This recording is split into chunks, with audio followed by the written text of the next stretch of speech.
தினமலர் நேயர்கள் அனைவருக்கும் வணக்கம். டிவிஎஸ் மோட்டார் கம்பெனி வந்து உலகத்திலேயே third largest two wheeler manufacturer அப்படிங்கிறது நமக்கு தெரியும். ஆனால் அந்த கம்பெனியோட லெகசி ஒரு 50cc மொப்பட்டில் ஆரம்பிச்சது அப்படின்னு சொன்னால் யாராவது நம்புவாங்களா? அவங்களோட ஃபர்ஸ்ட் மேனுஃபேக்சர் பண்ண ஒரு ப்ராடக்ட் என்ன அப்படின்னு பார்த்தோம்னா டிவிஎஸ் மொப்பட். அதாவது அந்த காலத்தில் டிவிஎஸ் 50 இருந்தது, இப்போ வந்து நம்மகிட்ட டிவிஎஸ் எக்ஸல் 100 வந்து மாறி இருக்கு அப்படின்னு சொல்லலாம். டிவிஎஸ் மோட்டார் கம்பெனிக்கு மட்டும் இது லெகசி கிடையாது, டிவிஎஸ் ரேசிங்க்கே லெகசி. ஒரு 50cc மோட்டார் சைக்கிள்னால டிவிஎஸ் ரேசிங் உருவாச்சுன்னு சொன்னால் அது யாராவது நம்ப முடியுமா? ஆமாம், 1982 இந்த மொப்பட் வந்து ரேசிங்குள்ளே என்ட்ரி ஆச்சு. ஒரு 50cc மொப்பட்டை வச்சுட்டு இவங்க வந்து 105 கிலோமீட்டர்ஸ் வந்து கிளாக் பண்ணியிருக்காங்கன்னா அந்த காலத்தில் யோசிச்சு பார்க்க வேண்டிய ஒரு விஷயம். ஸோ அதில் ஆரம்பித்தது தான் டிவிஎஸ் ரேசிங்கோட ஸ்டார்டிங்கு. அதுக்கப்புறம் ஹிமாலயன் டெசர்ட் ரேலி வின் பண்ணாங்க. அப்புறம் வந்து national rally championship, super cross, அப்புறம் வந்து கடைசியாக 2015 வந்துட்டு டாக்கர் ரேலி கம்ப்ளீட் பண்ண ஃபர்ஸ்ட் இந்தியன் மேனுஃபேக்சரர். அந்த அளவுக்கு வந்துட்டு இந்த ஒரு சின்ன 50cc மொப்பட் வந்து எடுத்துகிட்டு போயிருக்குன்னு சொன்னால் யாராவது நம்ப முடியுமா?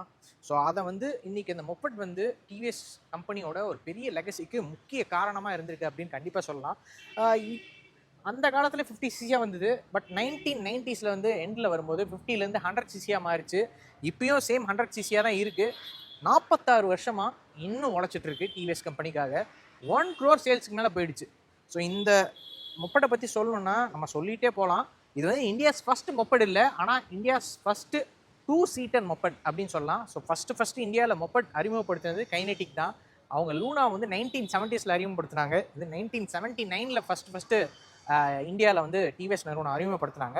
சரி, அப்போ இருந்த டிவிஎஸ் 50 ஃபஸ்ட்டு ஆரம்பிக்கும் போது டிவிஎஸ் 50 இருந்தது. இப்போ டிவிஎஸ் எக்ஸல் 100 நிறைய சேஞ்சஸோட மாடர்னாக கொண்டு வந்திருக்காங்க. அப்படி என்னென்ன பண்ணியிருக்காங்க இந்த காலத்துக்கு ஏற்ற மாதிரி என்னங்கிறத நம்ம இந்த வீடியோவில் பார்க்கலாம்.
ஃபஸ்ட்டு 1980s வந்து டிவிஎஸ் 50 வந்து லான்ச் பண்ணாங்க. இப்போ நம்ம கூட டிவிஎஸ் எக்ஸல் 100 வந்து இருக்குது. இப்போ நம்ம கூட வேரியன்ட் பார்த்தோம்னா ஹெச்டி அலாய் அப்படிங்கிற வேரியன்ட். இதுதான் வந்து டாப் வேரியன்ட். குறிப்பாக இந்த வேரியண்ட்டோட ஹைலைட் என்னன்னு பார்த்தோம்னா இதில் வந்து அலாய் வீல்ஸ் வந்து கொடுத்துருப்பாங்க. நமக்கு 16 inch alloy wheels front and rear கிடைக்கும். அதே மாதிரி டியூப்லெஸ் டயர்ஸ் இந்த வேரியண்ட்டில் மட்டும்தான் அவைலபிளாக இருக்குது. அதாவது அலாய்ஸ் அண்ட் டியூப்லெஸ் டயர்ஸ் ரெண்டுமே இந்த வேரியண்ட்டில் மட்டும்தான் நமக்கு அவைலபிளாக இருக்குது. இதில் இருக்க ஒரு முக்கிய அம்சங்கள், மாடர்ன் அம்சங்கள் அப்படின்னு பார்த்தோம்னா, நம்ம நார்மலாக இந்த டிவிஎஸ் 50 இருக்கட்டும் இல்லை டிவிஎஸ் எக்ஸலாக இருக்கட்டும் நமக்கு பெடலில் தான் ஸ்டார்ட் பண்ணுற மாதிரி இருக்கும், இல்லை கிக் ஸ்டார்டரை வச்சு ஸ்டார்ட் பண்ணுவாங்க. ஆனால் இதில் வந்துட்டு செல்ஃப் ஸ்டார்ட் கொடுத்துட்றாங்க. இப்போ எல்லா வண்டியிலும் செல்ஃப் ஸ்டார்ட் இருக்கிறனால செல்ஃப் ஸ்டார்ட் இருந்தால் யூஸ் பண்ணுறவங்களுக்கு ரொம்ப ஈஸியாக இருக்கும். செல்ஃப் ஸ்டார்ட் இங்கே வந்துடுது.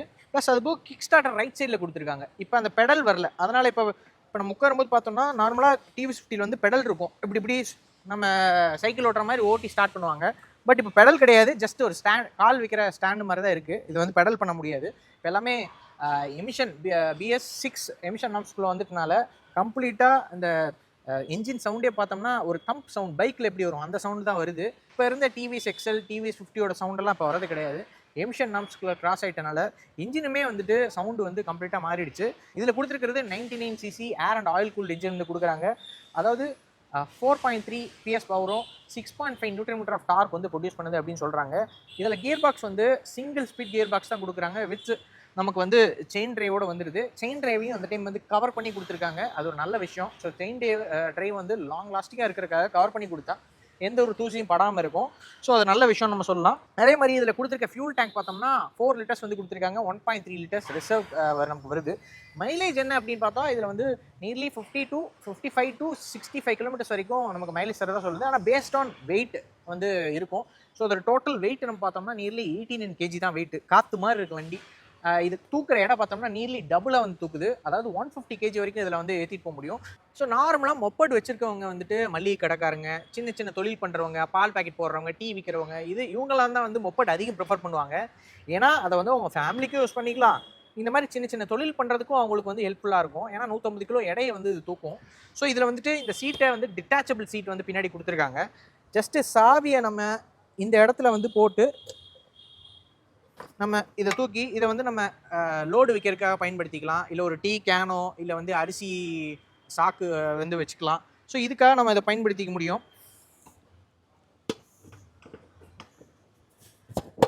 அவ்வளோதான், இதை போட்டு நம்ம லாக் பண்ணியாச்சு. சிம்பிளாக முடிஞ்சு போயிடுச்சு.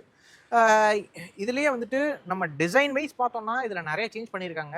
அதாவது இந்த கிராஃபிக்ஸாக இருக்கட்டும், கலர் பெயிண்ட் ஸ்கீமாக இருக்கட்டும், எல்லாமே ப்ரீமியமாக இருக்கணும் அப்படிங்கிறக்காக நமக்கு பாருங்கள் இந்த ரெட் கலர் அந்த டயரில் வந்து அந்த டிசைன் வந்து கொடுத்துருக்காங்க. ஸ்டிக்கரிங் வந்து இப்போ கொஞ்சம் மாடர்னாக இருக்குது. சஸ்பென்ஷனில் கூட வந்து ரெட் கலர் பெயிண்ட் வந்து அடிச்சிருக்காங்க.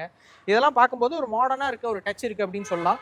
ஸோ இது வந்து ஓட்டும்போது பார்த்தோம்னா டிரைவ் எக்ஸ்பீரியன்ஸ் பொறுத்த வரைக்கும் ரொம்ப பிக்கப்லாம் கிடைக்காது. நமக்கு தேவை டார்க்கு தான். ஏன்னா லோடு வச்சு எடுத்துகிட்டு போவோம். அதுக்காக அந்த நம்ம லோடு ஏற்றிட்டு போனாலுமே வந்துட்டு இதோட பெர்ஃபார்மன்ஸ் வந்து எப்படி நம்ம லோடு இல்லாமல் இருக்குமோ அதே மாதிரி தான் வந்து இருக்கும். அந்த மாதிரி தான் ஒரு பெர்ஃபார்மன்ஸ் வந்து இருக்குது. இது வந்து ஒரு 58-60 கிலோமீட்டர் வரைக்கும் டாப் ஸ்பீடு வந்து பண்ணும், அதுக்கு மேலே பண்ணாது. ஆனால் லோடு வச்சுமே நியர்லி 50-50க்கு மேலே போகக்கூடிய அந்த திறன் வந்து இருக்குது. ஏன்னா இது முக்கியமாக சிறு குறு தொழில் பண்ணுறவங்களுக்கான ஒரு வண்டி அப்படின்னு நம்ம சொல்லலாம். அதே மாதிரி இதில் பார்த்தோன்னா ஃப்ரண்ட்டில் வந்துட்டு நமக்கு எல்இடி ஹெட்லாம்ப்ஸ் வந்து கொடுத்துட்றாங்க. அப்புறம் வந்து நமக்கு ஃப்ரண்ட் அண்ட் ரே ரெண்டுமே ட்ரம் பிரேக்ஸில் வருது. முன்னாடி டெலஸ்கோபிக் சஸ்பென்ஷனு, பின்னாடி வந்துட்டு டியூவல் ஷாக் அப்சர்வ்ஸ் கொடுத்துட்றாங்க. நம்ம வண்டி மேக்ஸிமம் பார்த்தோம்னா வண்டியில் எல்லாமே பிளாஸ்டிக் தான். இது பிளாஸ்டிக், இது பிளாஸ்டிக், இது மட்டும்தான் தகரம். இதுவுமே பிளாஸ்டிக் தான், இது தகரம் தான். வண்டியில் மேக்ஸிமம் தகரம் கொடுத்துருக்காங்க. ஒரு சில இடத்துல பிளாஸ்டிக்ஸ் வந்து பயன்படுத்துறதுனால நமக்கு கம்ப்ளீட்டாக வெயிட்லெஸ் ஆகிறது நல்லாவே தெரியுது. ஸோ வண்டி காற்று மாதிரி இருக்குன்னு சொல்லலாம். கிரவுண்ட் கிளியரன்ஸ் பார்த்தோம்னா நியர்லி நமக்கு ஒரு 150 mm கிரவுண்ட் கிளியரன்ஸ் வந்து இருக்குது. சீட் ஹைட்டுமே பார்த்தோம்னா ரொம்ப குறைவாக தான் இருக்குது. ஈஸியாக வந்து ஏறி உட்காந்துக்க முடியும். காலன் ஈஸியாக வச்சுக்கலாம். பெண்களாக இருக்கட்டும், இல்லை சின்ன பசங்க வண்டி ஓட்ட கற்றுக்கணும் அப்படின்னாலும் அவங்களும் ஈஸியாக ஓட்ட கற்றுக்கலாம். ரொம்ப ஈஸியாக இருக்குது. நம்ம சிட்டிக்குள்ளே எங்கே வேணாலும் அங்கே எங்கே பூந்து போயிட்டு வரலாம். அதுக்கு ஏற்ற மாதிரி வந்து ரொம்ப சிம்பிளாக வந்து வண்டி பண்ணியிருக்காங்கன்னு சொல்லலாம். அதில் மாடர்னாக ஃபீச்சர்ஸ் என்னென்னு பார்த்தோம்னா, நார்மலாக வந்துட்டு நமக்கு கிக் ஸ்டார்ட் இருக்கிறது ஏற்கனவே நான் சொன்னேன். கில் ஸ்விட்ச் வித் கிக் ஸ்டார்ட் கொடுத்துருக்காங்க. இதில் சைட் ஸ்டாண்ட் கட் ஆஃப்மே வந்திருக்காங்க. ஸோ இப்போ நம்ம வண்டி ஆனில் இருக்குது, ஸ்டாண்டு போட்டால் சவுண்டு வரும், வண்டி ஸ்டார்ட் ஆகுது. சைட் ஸ்டாண்ட் கட் ஆஃபும் நமக்கு வந்துடுது. நம்ம சைட் ஸ்டாண்ட் எடுத்தால் மட்டும்தான் சவுண்ட் ஆஃப் ஆகும். ஸோ இந்த மாதிரி விஷயங்களும் நமக்கு இதிலே வந்துடுது.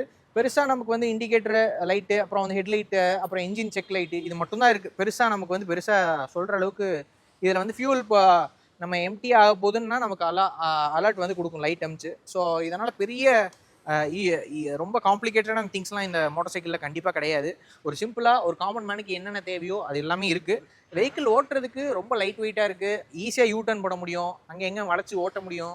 ஸோ 60 கிலோமீட்டர் இருக்கிறனால நமக்கு பிரேக்கெல்லாம் வந்து போதுமான அளவு இருக்குது. ஸோ அப்போ இருந்த அந்த டிவிஎஸ் 50யோட டிரைவ் எக்ஸ்பீரியன்ஸ் எப்படி இருக்கோ அதே மாதிரி தான் இருக்குது. என்ன இந்த இன்ஜின் சவுண்ட் வந்து BS6க்கு மாறினால நமக்கு ஒரு பைக் சவுண்டு, அந்த தம்ப் சவுண்டு வந்து நமக்கு கேட்குது. ஸோ அது எக்ஸாஸ்ட் எப்படி இருக்குன்னு நம்ம பார்ப்போம்.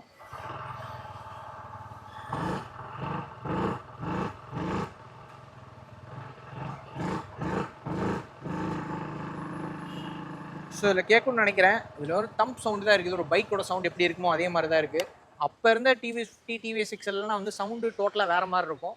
ஸோ அந்த மஃப்ளரு எக்ஸாஸ்ட் டிசைன்லாம் வந்து மாறினால நமக்கு சவுண்டு ஒரு பைக் மாதிரி வந்து இதில் வந்து இருக்குன்னு சொல்லுவேன். நார்மலாக இந்த மாதிரி சிறு குறு தொழில் பண்ணுறவங்க தான் அதிகம் இந்த மோட்டார் சைக்கிளை வாங்குவாங்க.